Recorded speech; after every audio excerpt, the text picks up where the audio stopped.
A community gathers in the face of some devastating grief. This is Fredericton tonight, and a vigil to remember 4 people shot and killed just this morning. Among them, 2 police officers. That loss of officers gunned down on duty is a tragedy this province has seen before. So we are here tonight to explore the dangers police face in their work, the lives cut all too short, and yet another Canadian neighborhood reeling from gun violence. This is The National.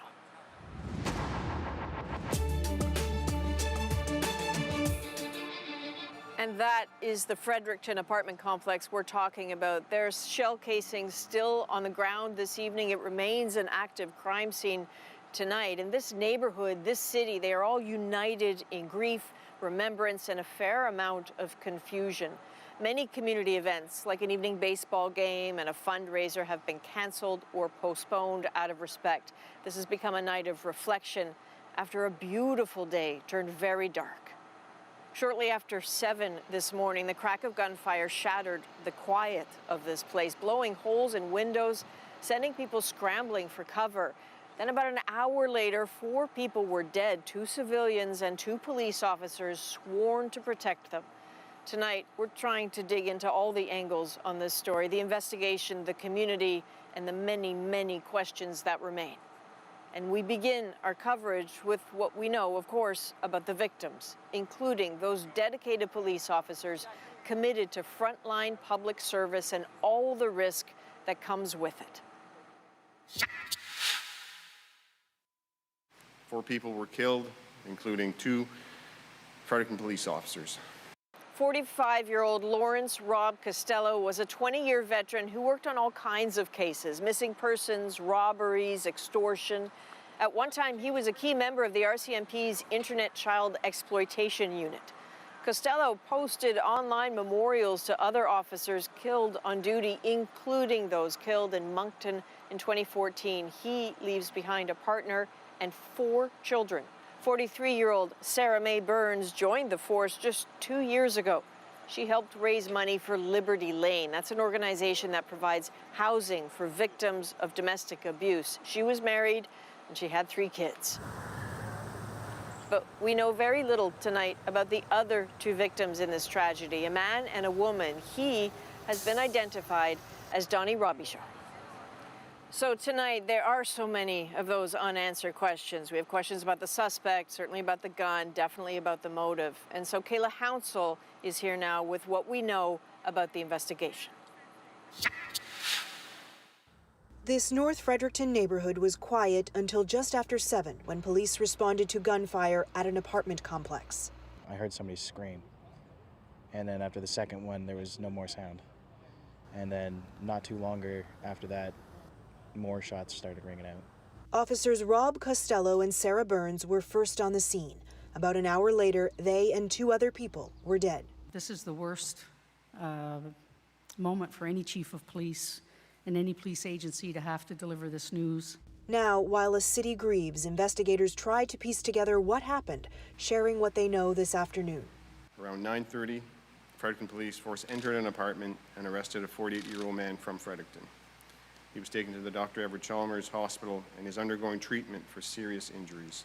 And that's about all they've said. The rest is part of the investigation, so I can't go too deep into it. No details on who the alleged shooter is. No, unfortunately, it's an ongoing investigation. Or the weapon used. The investigation is continuing to determine exactly what happened.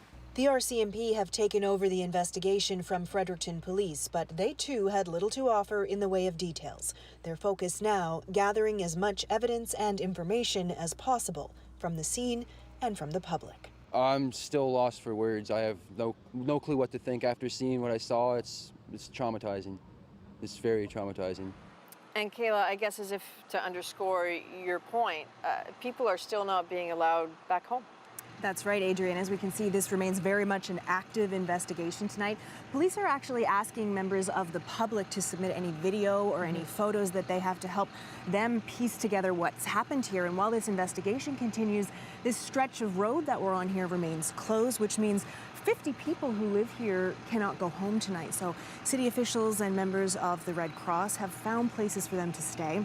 At least for now, it's not clear when they might be able to go home. So As they continue this work, the police are asking for patience. But Adrienne, they're also thanking members of the public for the outpouring of love and support they say they have seen here. Just tonight tweeting that they feel it and they appreciate it. Well, no doubt people are incredibly gracious here. I know we've both seen that. Thank you very much. This sort of mayhem hits very hard in a city like Fredericton. Yes, it's a provincial capital, but it's also close-knit and so proud of its small town feel.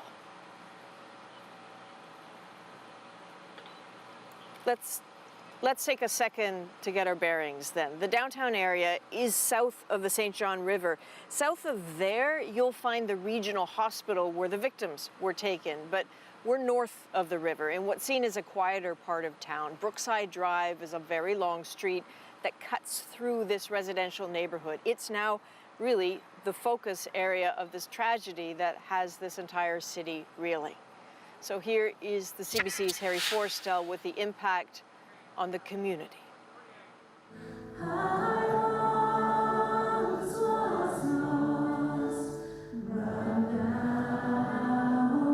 In a place like Fredericton, people wear their hearts on their sleeves, and tonight many of those hearts are breaking. At a vigil not far from the scene of the shooting, residents gather to comfort and be comforted, struggling like so many here to comprehend the horror that unfolded just hours ago. Yeah, it's quite disturbing, and all those poor people getting shot. Yeah, it's pretty shocking because you don't hear too much about this stuff here in Fredericton. Nope, this is a quiet town. Nothing like this happens here. It's quite shocking, actually. At the city's main hospital, where a still unknown number of victims are being treated for injuries, uniformed police and their supporters formed an honor guard.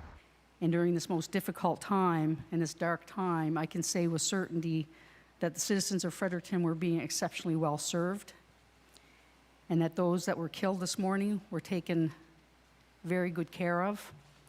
And I couldn't be prouder of the men and women that serve this city. And I want to reassure the public that we will continue to do so in the coming days and months and years ahead.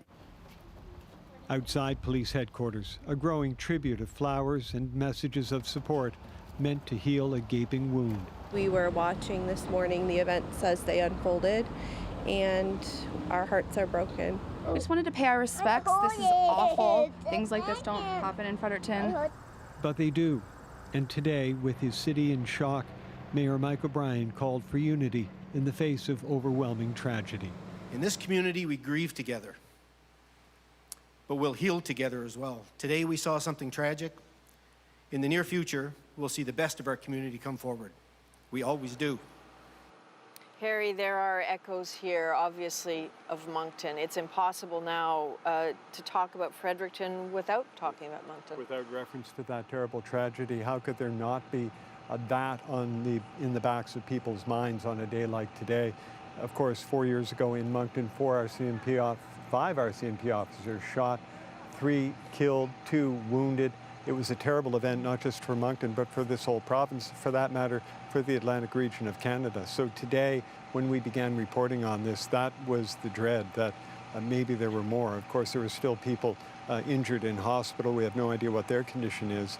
We'll find out that in the coming days. But yes, in the backs of people's minds, that terrible tragedy in Moncton.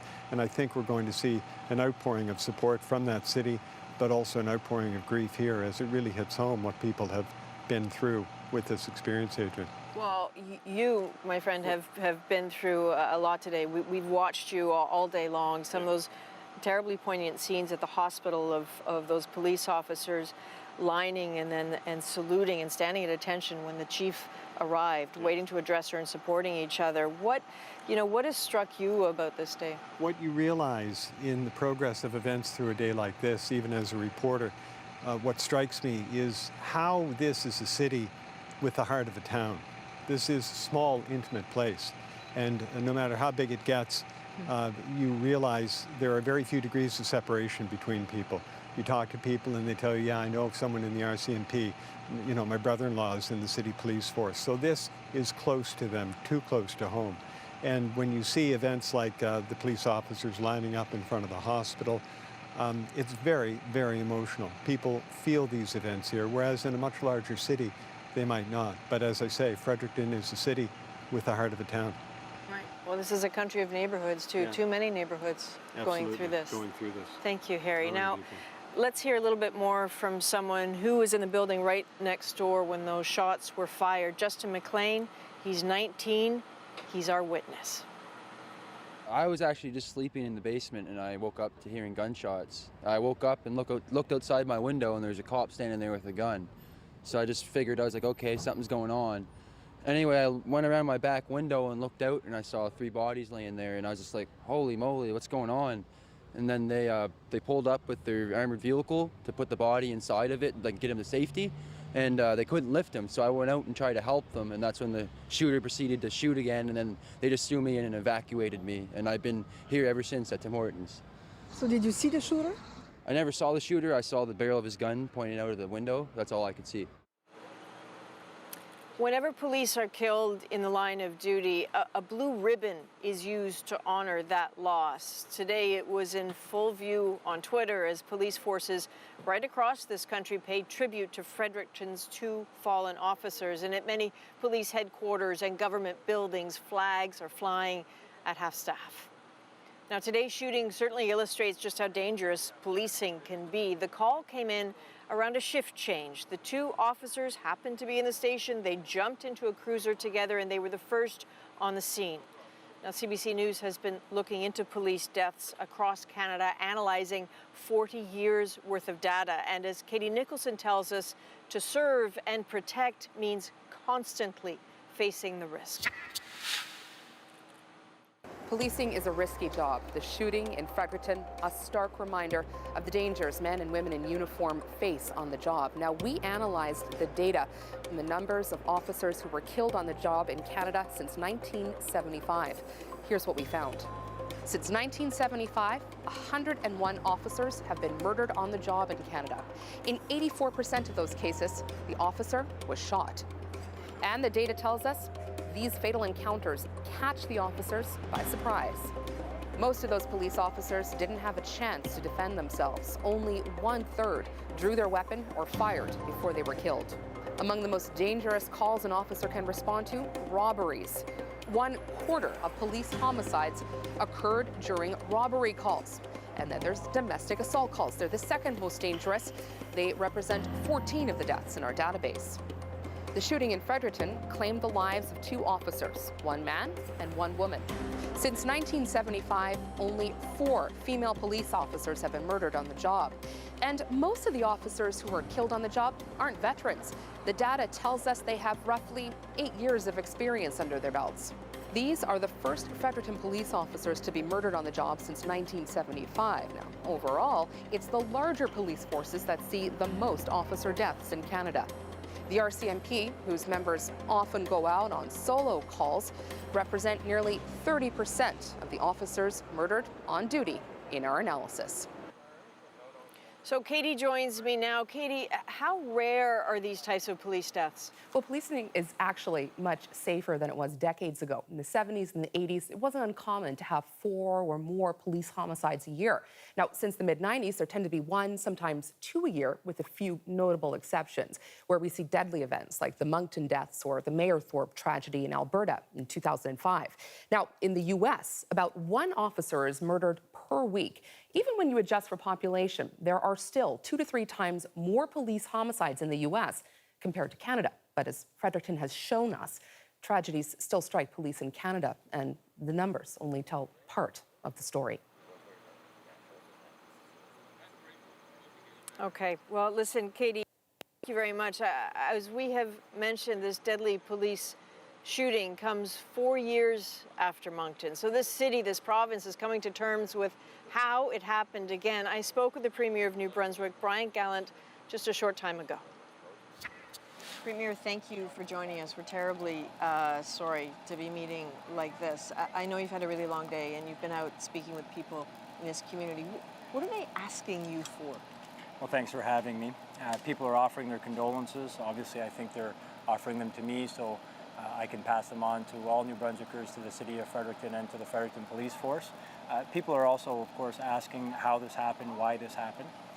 I know people want those answers and they'd like to have them as quickly as possible, but we ask for their patience so that we can allow the authorities to do the proper steps to make sure that they alert the right people in the right sequence, and of course so that they can undertake their investigation. And people are asking how the Fredericton police officers are doing. And obviously I think it's a very difficult day for them, to say the least. It was an absolute senseless tragedy that they went through, and to see two of their colleagues fall like they saw today, it's a horrendous situation for all of them. Well, and now people can't talk about Fredericton without talking about Moncton. I mean, for a province this size to lose 5 police officers in 4 years, what's the tangible effect on New Brunswick? Well, there's no doubt that today's shooting will be compared to the Moncton shooting. I think that the two events are different, though. They'll certainly have some similarities, but they are two different events, and we can't treat them exactly the same. One thing that there's no doubt that is a reminder today, as it was 4 years ago when we saw the shootings in Moncton. It's a reminder of how important first responders are and how they sacrifice so much for all of us. Not only should we think of that today on a very somber and tragic event, we should also think about that every single day of the year when people are putting themselves in harm's way to keep us safe as Canadians. And that is one of the things people are talking to us about just as we arrived. You know, one gentleman saying, were they protected enough when they went in there? You know, did they have everything they needed? That's certainly a question for people here. What's the question that's rattling around for you right now? Well, that's going to be something that's going to come up over the next few weeks and months. There's no doubt it came up during the Moncton shootings as well, and people were still talking about it over the last year. There'll be a time for those conversations. Right now, we want to make sure that we focus on the families of the victims, the community here, the greater community of Fredericton, and all New Brunswickers that have gone through a tragic event, and obviously have a lot of work to do to get through this and make sure that we go through the grieving process. Okay, it's going to be a long night. Thank you, Premier. Thank you. So as the country grapples with another deadly shooting, people in Toronto are honoring the victims of last month's fatal attack on the Danforth. Well, Adrian, it's been nearly 3 weeks since 18-year-old Reese Fallon and 10-year-old Juliana Kozis were gunned down in one of Toronto's most vibrant neighborhoods. And tonight, on those same streets, the city's annual Taste of the Danforth Food Festival is getting underway. The Prime Minister was there and addressed today's tragedy in Fredericton. As we remember the terrible tragedy that struck 2 weeks ago, the loss of life, the way the community came together, there is a great town a few hours east of here, our friends in Fredericton, who are going through a very, very difficult night. And if we could all send them our best love and our best support for our fallen officers who are there protecting us, and the people who died in a terrible tragedy. Today's shooting hitting close to home in this Toronto neighborhood. It's the festival's 25th anniversary, but part of the opening ceremony tonight clearly felt the impact of last month's attack. A moment of silence was held in tribute to the lives lost on July 22nd. Time was also set aside to acknowledge the heroic efforts of first responders and many people in the neighborhood who rushed to help more than a dozen victims. A lot more people will come just to show support for the Taste of Danforth, for the community. As a city, we move forward and we celebrate our culture here and our different cultures. A benefit concert is being held tomorrow night with proceeds going towards #TorontoStrong. And some survivors of last month's shooting are expected to attend the festival. People here are determined, they say, to not allow a singular act of violence to define their neighborhood. For many in Greektown, Taste of the Danforth is part of that normalcy. As for restaurant owners, tonight is all about bringing people back to the neighborhood and showing that Toronto is indeed a safe place. We spoke with 3 of them as they prepared for one of the city's biggest street festivals. Well, we started around 9 o'clock. We just come out here, set up everything. By 5 o'clock, we start bringing the meat outside. And by 6, we start selling it on the street. Now we're just starting the outside as the traffic stopped. So it's almost there. Put on the gyros, start cooking. Started with shucking corn and skewering some last souvlaki's, although we've been doing that for a few days now. And now we just fired up the grills, and now we're waiting for the people to come. I was here that night, yes. Originally, he looked like a normal person walking.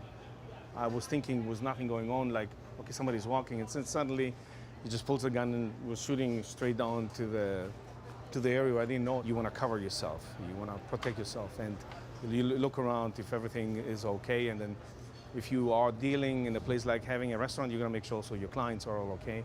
One of my waitresses came outside to see what was going on, and she just started screaming.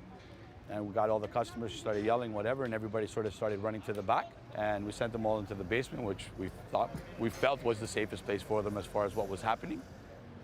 That was it. And then we just waited it out. We were lucky because we were closed that night, but obviously we know a lot of the businesses around. We all grew up in this neighborhood, so for us it was very shocking and surreal. I feel safe, yeah, and I continue opening my patio and working here. I personally don't feel threatened or being afraid. We can't live in a bubble, so come out, enjoy yourself. The city's provided a whole bunch of police and a whole bunch of things to do their best to protect us. I think that that was a one-time event. Danforth remains safe, it remains strong. Come on down, there's nothing to worry about. It's gonna be safe, lots of police out. It's gonna be a good time. Those memorials that sprang up in several spots after the shooting will be moved to one location, a central place where people attending the festival can visit and pay their respects. And after this weekend, that temporary memorial will be moved again to a nearby parkette until a permanent memorial is created. More than 1 million visitors are expected to visit, far more than the 5,000 who attended that first festival 25 years ago. We are live on The National tonight, keeping watch on several developing stories, including the search for a suspect in a deadly incident on a Vancouver roadway. A 33-year-old man was shot and killed, and a woman injured in what police say could be a case of road rage.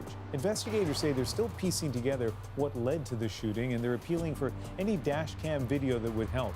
Police believe the suspect was driving a white sedan.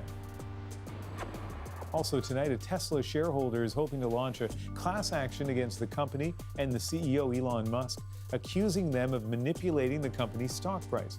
It points to Musk's tweets on August 7th when he mused about taking Tesla private. After those tweets, the stock price rose 13% above the previous day's close. It later fell back down. Musk has not commented on the lawsuit. And a major development in the story of J50, that malnourished orca off BC's west coast that we told you about last night. In an unprecedented international effort, scientists managed to inject medicine into the young whale using a dart. It's the first time that kind of treatment has been attempted in the wild. We'll take care of you. Okay, thank you. We have much more special coverage ahead from Fredericton. As the city gathers in grief tonight, there are still so many questions about what happened today. How did it happen? We will piece together how the horror unfolded moment by moment. But first, we'll take you to Charlottesville, Virginia, a city under a state of emergency tonight as it braces for a bleak anniversary, 1 year after a white nationalist rally turned deadly. I hate to even admit this, but we took the African-American students and the Jewish students who wished to go, and I hid them in the basement of my pavilion.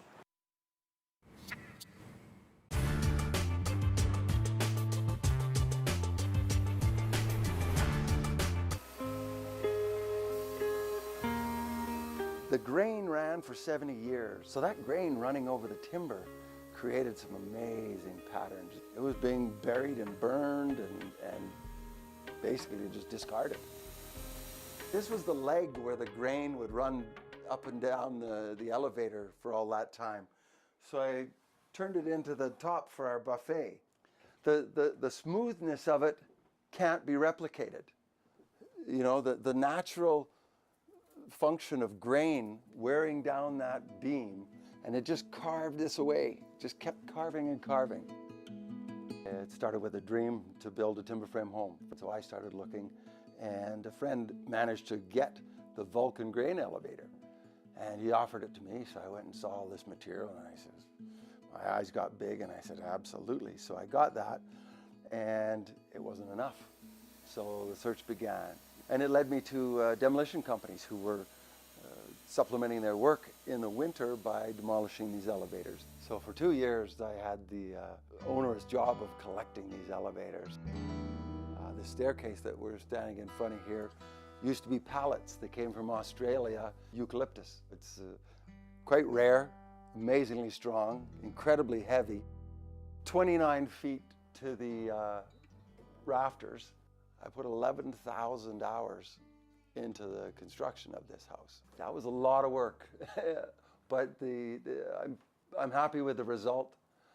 And you know, even the mistakes are there right in front of me, but overall the structure came out well. If you started counting these grains, and it was 275 years, going back, that means that this was the late 1600s. This thing was a sapling here, and then it grew for 300 years.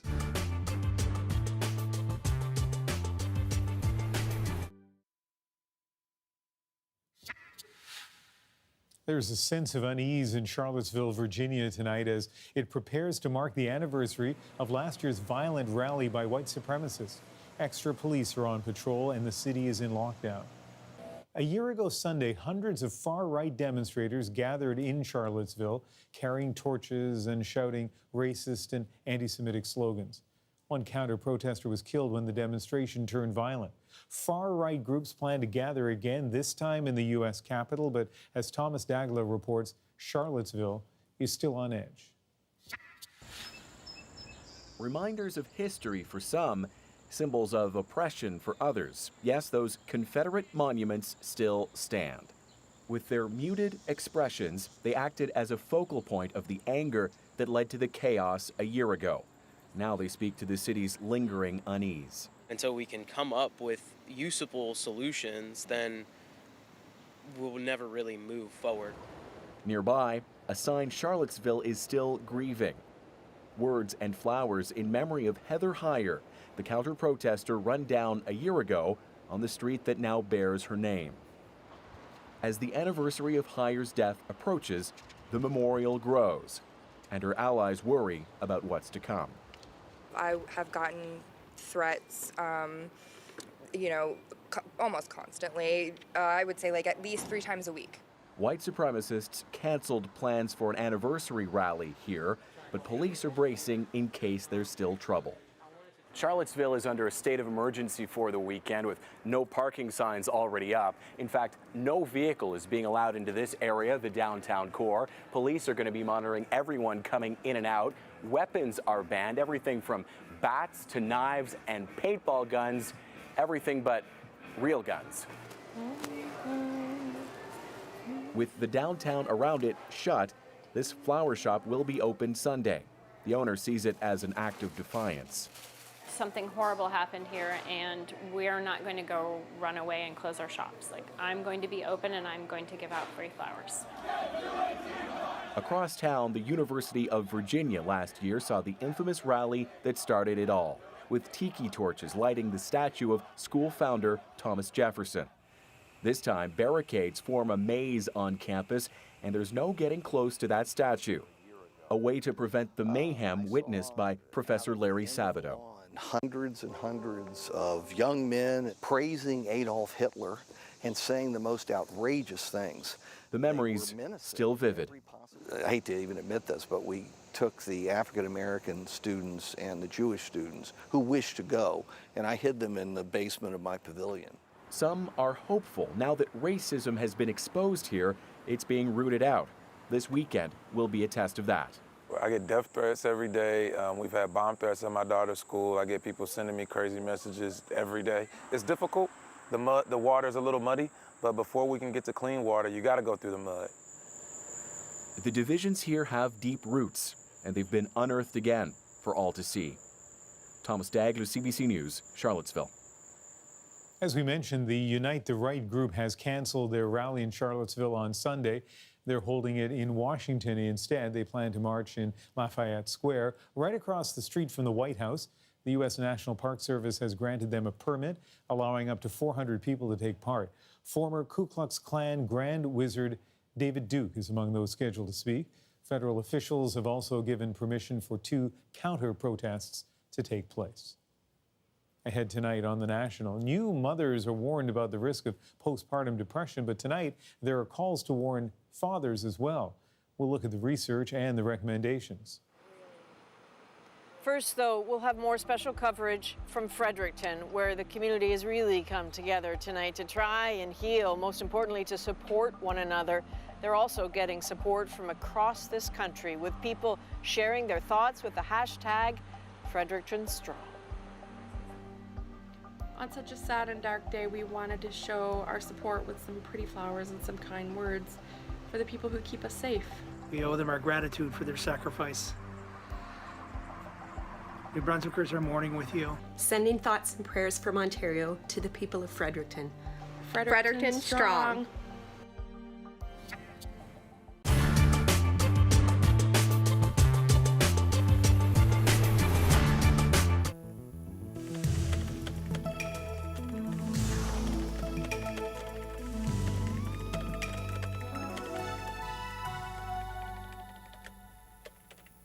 Well, take that. In the world of cyberspace, a message sent in capital letters like that one is a real no-no. It's like picking up the phone and shouting at the person on the other end. Well, so how do you communicate emotion on the internet? Well, those clever internet cadets have come up with a special set of symbols and a code of conduct called, of course, netiquette. And joining me now from the Midday office to show us how to behave in the wired world is Jim Carroll, author of the Canadian Internet Handbook. Hi, Jim. Hi there. So if I write to you on the internet in uppercase letters, it's really rude? People get stressed about it. I mean, it's difficult to read. It's difficult to understand. It's not easy to read, and people get a little bit concerned about that type of typing. My goodness. So I guess there's a whole way you have to operate when you're writing on the internet. Can you give us a few of the basics? Well, psychologists have actually studied it, and I guess the key problem is that you don't see the normal body language of somebody speaking when you're sending electronic communications through the internet. So there's a few things you don't do. You don't send capitals, stuff all in capitals. People call that shouting, and they do say it's difficult to use. Another thing is that when you write a note, you shouldn't copy in everybody. It's very easy to send a message to the president of the organization and send the same message to 300 people at the same time. That certainly causes a lot of people stress because, I mean, people simply start to get too much electronic mail. It's too easy to copy in too many people. And probably the third thing, it happens to a lot of people. It's a really strange development, but what happens with people on electronic mail is they can write something that they might not otherwise say or ever put on paper. They can get very angry very quickly and type with anger into the keyboard. We call that flaming.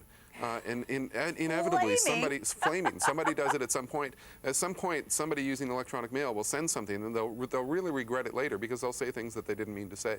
So you actually have a term for people who are angry who are writing notes. Oh yeah, and it happens regularly. You can see messages from people. You wonder, why did they ever send me that? Boy, they must have been in a really bad mood when they typed it out. Amazing. All right. Well, is there a site on the internet where you can find all the things you should and shouldn't do? And there's all kinds of sites. Psychologists are studying it. Sociologists are studying it. It's really a point of fascination for a lot of people. This is an example site that we have here, a beginner's guide to effective electronic mail, and it gives you a lot of tips and pointers about what you should be doing in your messages, what you shouldn't be doing, how to write the message, how to enunciate some of the key points that you're trying to make, the fact that you shouldn't type in capitals, just some of the do's and don'ts of the information highway. Now, there are all these symbols that you can use for communicating. And what are some of those symbols? Well, people call them emoticons. I guess people came up with emoticons? Other methods. Emoticons. And it means emotion icons. And people came up with methods to say, you know, this is how you can get across that you're happy, that you're sad, that you're angry, or that you're winking at someone. And what they do is they type in little computer symbols, and when you look at them sideways, they represent something. Okay, so the first one we saw there was happy, and this one, when the happy one is on its side, what does that tell us? That tells us it's a happy face, and that means if you look at it sideways, there's the mouth, there's the nose, and there's the two eyes. Meat burger from A&W. That's insane. Try the new plant-based Beyond Meat burger at A&W. As mayor, is something I never want to have to live through. I have. I am. We are. But as I said, we will get through this together. And that is Fredericton Mayor Mike O'Brien really putting to words the thoughts of his city tonight after a morning of violence that left 4 people dead, 2 of them police officers just trying to protect and defend their community, their home. As this community tries to go to sleep tonight, let's remind you of what they woke up to, those 4 tense hours this morning. Here's what we know about the shooting precisely as it unfolded.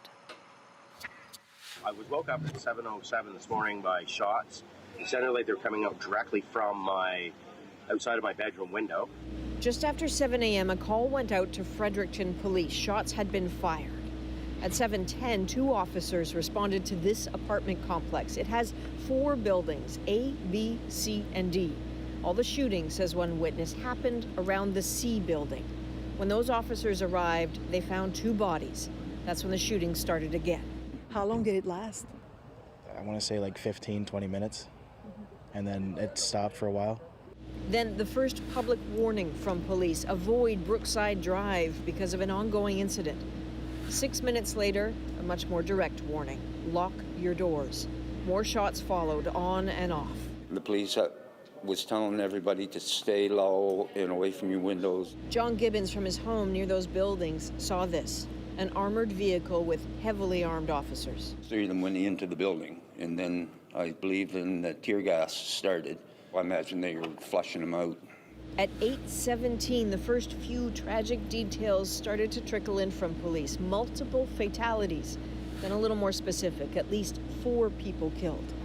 At the same time, police were going door to door, combing through other apartments. The police came in about 8:30 or so and searched my apartment. I knew they were coming because I heard them banging on doors, so I had all my closet doors open for them and stuff so they could go through my apartment quickly and carry on with their search. Some residents were cleared out, and soon the police moved in. Around 9:30, Fredericton Police Force entered an apartment and arrested a 48-year-old man from Fredericton. He was taken to the Dr. Everett Chalmers Hospital and is undergoing treatment for serious injuries. 45 minutes later, that final tragic detail from police. Of the dead, 2 were their own. Finally, just after 11 a.m., the lockdown was lifted. So I'm joined now by David McCoubry, who you saw in that piece just now. David, we know you live in this complex behind us. You've been out of it all day. How are you tonight? Tired. It's been a long day. Not the best day, obviously, so I'm making it through. You woke up with a heck of a start this morning. Can you give us a sense of what stands out for you the most about what you went through today? The most I went through was just sitting there on my floor going, I can't believe this is going on in my city. It's a beautiful city. It's a very peaceful city, and it's just not something you'd ever expect to wake up to in Fredericton. What did you see that still rattles around for you? Well, at one point, I thought that there hadn't been shots for about half an hour or so, or 20 minutes or whatever it was, and I seen that in the courtyard behind us, I seen that they had the armor truck out, and the cop was standing there, so I thought, well, maybe it's over with. I hadn't heard anything for a while, so I snuck my window open just so I could hear, just to see something going on. I was still being cautious, but I don't know if it was fate or something. As soon as I opened that window, the shots started flying again, and they sounded like they were coming right from almost below my window, and that was the only time I felt frightened, but I thought, well, I better get away from this window. So then I felt bad for the cop, so I kind of lifted my head to see if the cop was okay. He seemed like he was still standing there, and I slammed my window shut and crawled back into my kitchen floor. So you were telling me earlier you have in your apartment right now there's a meat cleaver standing by. Why was that? I had a meat cleaver and a hammer sitting there because you just see these things on the American news. You know it can go wrong if somebody tries to get in your house and whatnot, but they weren't going to be coming into my house. So I was doing sure I was going to protect myself. I actually wanted to go out and help, but I knew that wouldn't help make the situation any better. Yeah. What did you mean help? I want to go out and try and stop the person from doing this. You know, I knew people were dying out there, and it was upsetting me. I can imagine, and I know it's still upsetting you. There are questions so many people have tonight. What's the question that's really bothering you the most? I don't know if it's a question or a thought. I just can't believe this is what our world's coming to now. It seems like every other week we're having a shooting either going on in the States. It now seems to be spreading up into Canada. We had one down in the Danforth a little while ago, a couple of weeks ago, a week ago, and now this here in Fredericton. I just wish it would stop. And you're not alone in that. I hope you get a good night's sleep, okay? Thank you. Okay. There is a moment we'd really like to show you now. It's a quiet moment we captured outside the police headquarters here in Fredericton.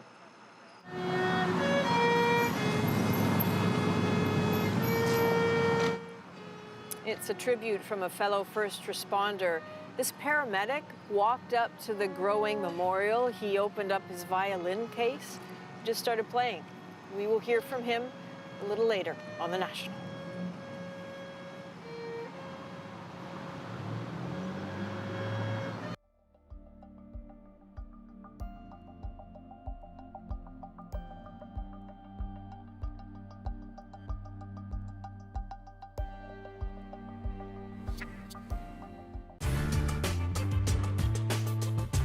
If doing math in real life makes you anxious, you're not alone. Math anxiety is a real thing, and here's what it's actually doing to your brain.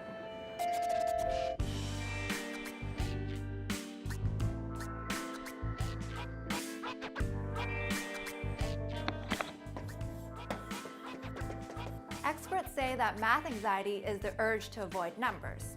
It's seen in children as young as 6, and it plagues more girls than boys. But it's not just an aversion to numbers. It turns out that math anxiety could actually hijack your brain. I'm Erin Maloney, and I'm a professor at the University of Ottawa. I study cognitive and emotional factors that can relate to achievement in mathematics. Researchers have used what's called fMRI, or functional magnetic resonance imaging. What we can see is that for people who are really anxious about math, they have activation both in the areas of the brain that are sort of responsible for mathematical processing, but also areas of the brain that are responsible for fear responses. So in some ways, for these individuals who are really anxious about math, their neural activation patterns look similar to someone who would, say, have a spider phobia. So it's like your brain trying to solve two problems at the same time, anxiety and geometry. And that extra toll on the brain can cause a lot of students to underperform in math class. But the problem just doesn't exist with students. Research shows there are high levels of math anxiety with elementary school teachers and parents too, and that could rub off on the students, especially when they're trying to teach them about math or when parents are helping their kids with homework. So how do we solve this problem? Well, experts say that we need to stop with the stereotypes about math.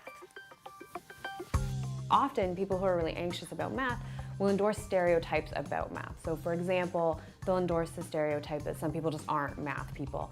And I think that's simply just not true. So while math might come a little bit more easily to some people, what we know is that if you work hard and with the right instruction and the right mindset, really pretty much everyone can learn math. So in terms of actually strategies that we can use to address the anxiety, we've seen things like focused breathing, so mindfulness type activities that really help the students sort of decrease their anxiety before the test.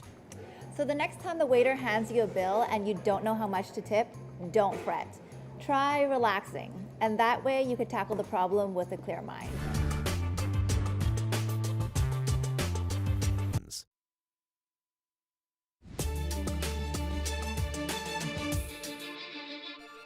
Regarde-moi ça.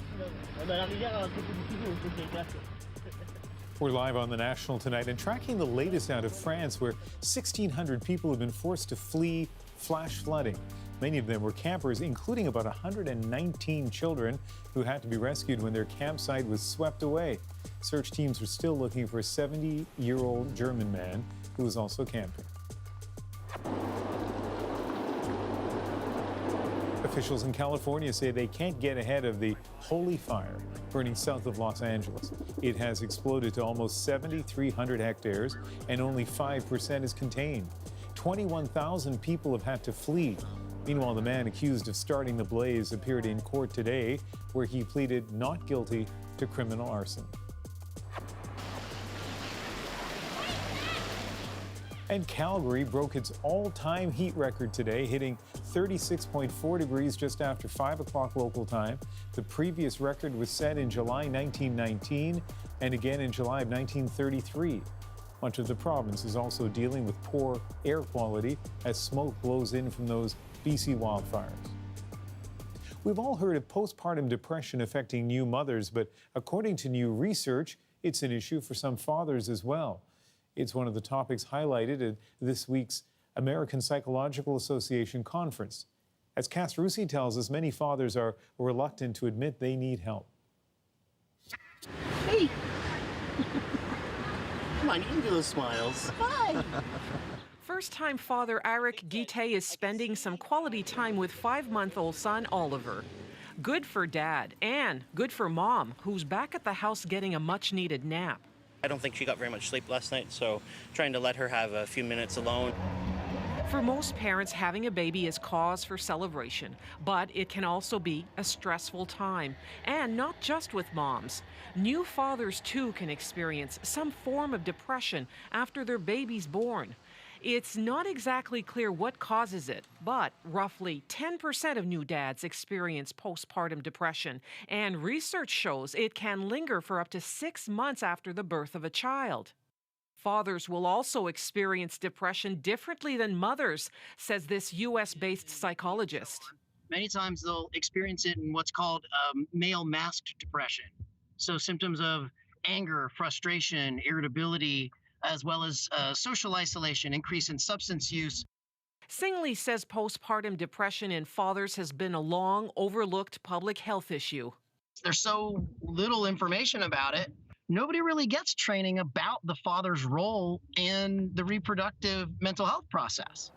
But in Toronto, a father's mental health program has been assessing new fathers for any early signs of depression since 2014. Helping them understand what it is they're struggling with in that moment, providing them a lot of education, one that may help them to kind of, in some sense, normalize their experience, let them know they're not alone with this. New dad Eric Guite says he's a little sleep deprived, but that's about it. Still, he was glad when a midwife checked up on him during one of his wife's appointments. When Sarah had to go and do a test, the midwife would always just sort of take a minute and ask how I'm doing. New fathers aren't usually checked for signs of depression, but in the U.S., psychologists are calling for regular screening of new and expectant fathers, hoping to detect any signs of depression. Cass Russi, CBC News, Toronto. Up next on The National, what does it take to save a TV show? We'll look at how millions of fans are banding together to keep their favorites on the air. To see so many young adults, put their passion into action and push forward such a highly coordinated effort, I think for me personally, it gives me hope just for the future in general, TV aside,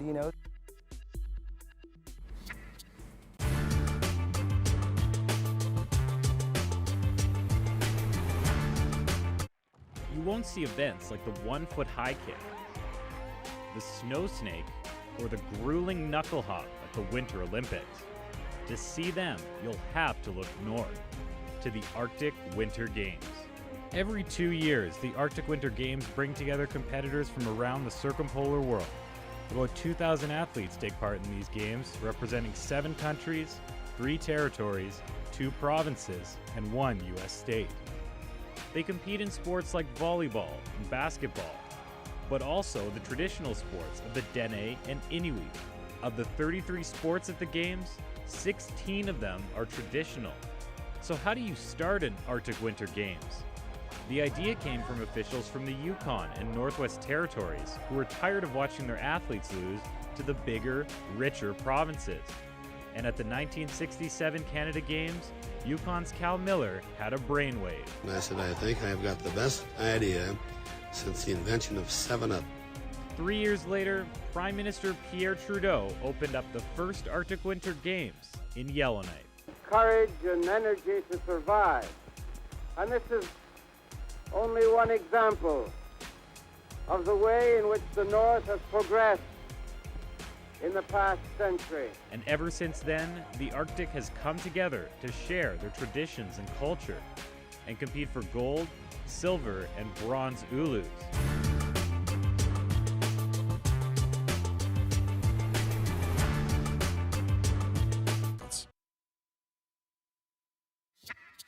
Concentrated UV rays. Even more intense than sunlight. Suspense, action, romance, all in a supernatural realm. That's the TV series Shadowhunters in a nutshell. It's a formula that's won at a die-hard teenage fan base, and that base is now stepping up, fighting tooth and nail after news broke that the series was getting canceled. And it's not just Shadowhunters. The entire genre is seeing that extraordinary level of support. As Deanna Sumanag-Johnson tells us, it has paid off and kept some shows on the air. Shadowhunters is a fantasy series about vampires, werewolves, and warlocks. But when its fans found out it was canceled earlier this summer, it inspired some very real action. We've got a demon to hunt. Save Shadowhunters hashtag was used in more than 15 million tweets. Fans paid for signs on London buses and billboards in Times Square and Toronto. We built a little piece in New York City on our stage. Canadian Chris Hatcher is one of the producers of Shadowhunters. He knows the show's Toronto set like the back of his hand. Streets, restaurants, and apartments loved by the fans now stand empty. It definitely came as a shock to everybody, you know. Ultimately, it was a business decision that was made at a high level. At the moment, there appear to be no plans to renew Shadowhunters, but you can see why the fans would be hopeful. The viewers of so-called genre television, science fiction, fantasy, and horror have recently been particularly successful in rescuing the shows they love. The plan is if you guys see any of those things down there, you run.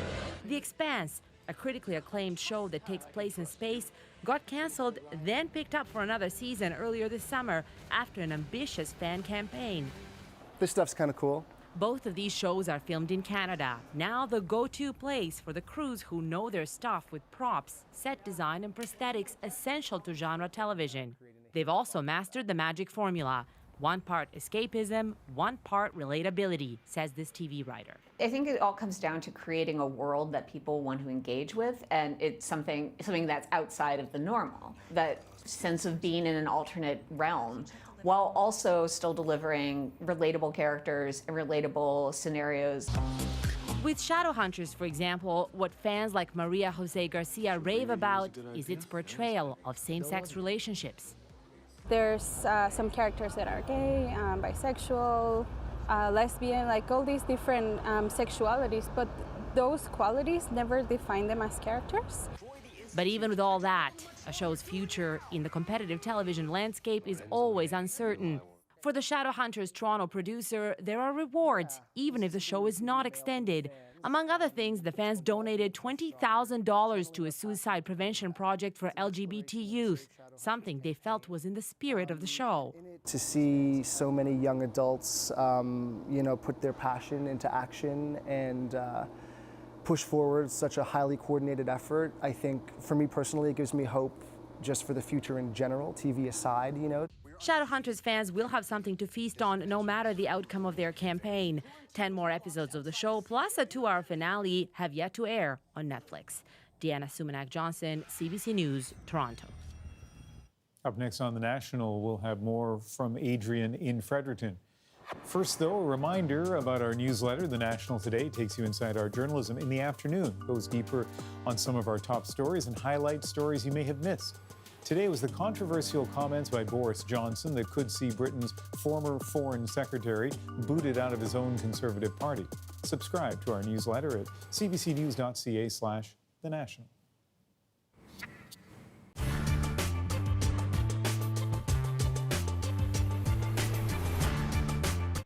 Many of us live our lives on our devices. Mobile banking, private messages, photos. Passwords keep our most personal information private and secure. But what happens if police believe your device holds evidence of a serious crime? Well, this case is real and disturbing. A child has come forward to police claiming they were sexually assaulted by their father, who allegedly recorded it on his phone. Police charge the father but say they can't get key evidence. The phone, when we looked at it under lawful authority, is encrypted, and we cannot get the video recorded evidence of that assault. RCMP took us inside their top forensics lab. Technicians here work to unlock phones and encrypted computers seized by investigators. They have court approval to do this work, but a mounting number of devices, they say, are uncrackable. It's why police chiefs are calling for a new law to compel suspects to hand over passwords. It wouldn't be the police at will. It would be with judicial authorization. It's a very radical proposal. This civil libertarian is worried. It really strikes at the fundament of one of the most basic principles in our criminal law system, which is your right not to self-incriminate and your right to be silent. Police chiefs argue some laws already let police demand evidence that could be incriminating, like a roadside breath sample or a court demanding someone's DNA. But not all police are on board, including Canada's top Mountie. I don't see that. I don't see a state where, the police are ordering people to give up information. It'd be like ordering a statement. I order you to confess to this crime. It's fraud. The alternative is to rely on technology to break the latest security features. Well, we asked these forensic specialists to demonstrate.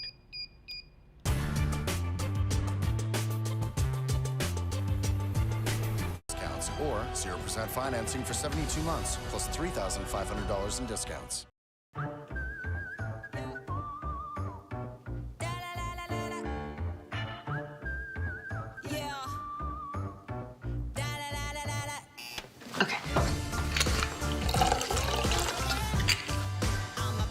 Surprise, I brought lunch. What are you doing? Nothing.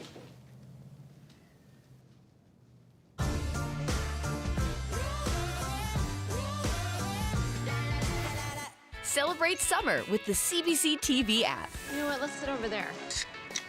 Whether you're in the great outdoors, We're at the cottage. on an urban getaway, A little bit. or a staycation, On your mark. Get set. Hey. stream hundreds of shows anytime. Perfect. For free. I love looking out at the horizon and imagining all the possibilities. So take CBC on all your summer adventures This is amazing! But how? with the CBC TV app. Johnny's back. Foo-foo. Yeah, Foo-foo. I was like, who's Foo-foo? Still standing. I mean, look at Joe. He doesn't look like the type to have a chihuahua at home. Here's to Foo-foo. Foo-foo. Part of the Tuesday night comedy lineup returns September 18th on CBC.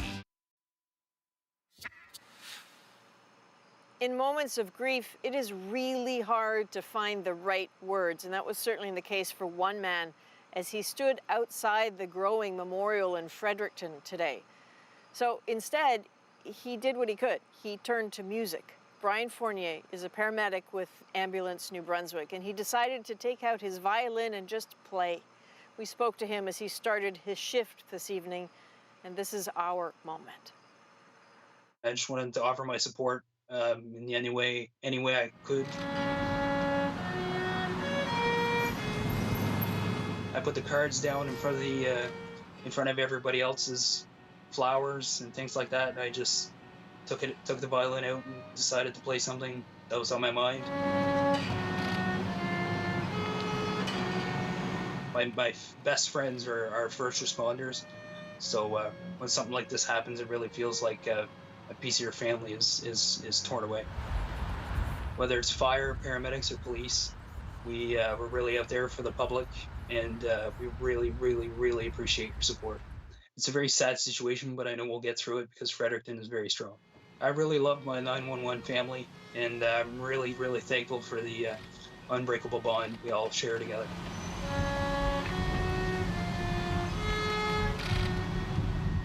So people propping each other up. Again, we go back to that scene at the hospital today with all those officers standing there, waiting for the chief, standing with each other. The people of Fredericton standing shoulder to shoulder. Again, these echoes of the Danforth, certainly echoes of Moncton. I remember that memorial with all of those officers, and everyone is thinking about Moncton today. And to that end, I'd kind of like to show you an editorial drawing today done by the great Michael de Adder. I think we have it for you. It's of, obviously, an RCMP officer with his arm around a Fredericton police officer. This is really what's in people's minds today, Ian. You know, one of the people you talked to during the program, David, who lives in that apartment complex, you could hear his despair as he looked at all of these shootings, Danforth, Moncton, Fredericton, of course, and he's looking for answers. And hopefully we start to get those answers very soon. Our journalism is moving forward on that, on things like motive. Well, we'll keep trying. That is The National for Friday, August the 10th. Good night.